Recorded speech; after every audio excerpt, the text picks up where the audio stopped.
teachers! Welcome to our teleclass, where Elizabeth, Yamile, Rodolfo, and Mariah will give you some tips on how to teach relative clauses. In the following teleclass, we will be explaining a task-based activity that will be implemented in a classroom of law students. But it could also be implemented in another classroom. The grammatical concept we will be teaching is the relative clause. Remember that relative clauses describe information about someone or something that has already been specified. We will start using the relative pronouns who, which, and that, which focus on someone or something in order to prevent confusion.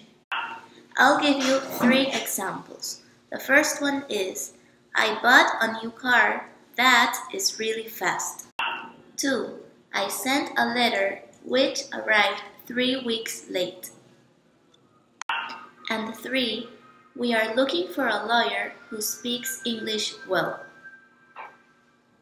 There are other relative pronouns that can be used, but will be taught in other classes.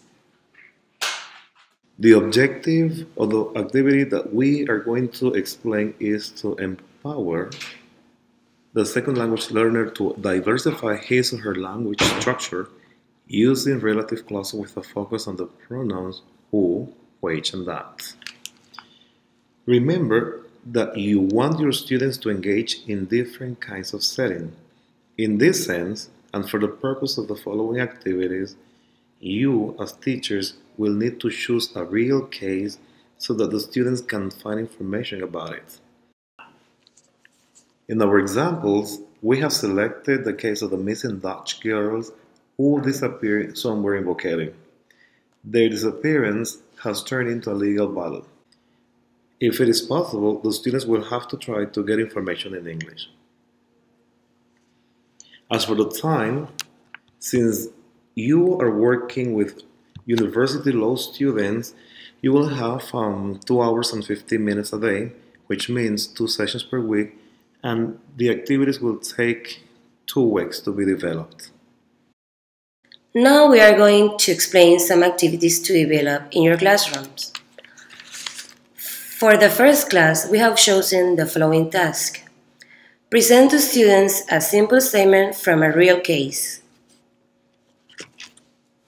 Ask students to write a phrase that describes the subjects, the place or facts about this case and could be used in an opening statement.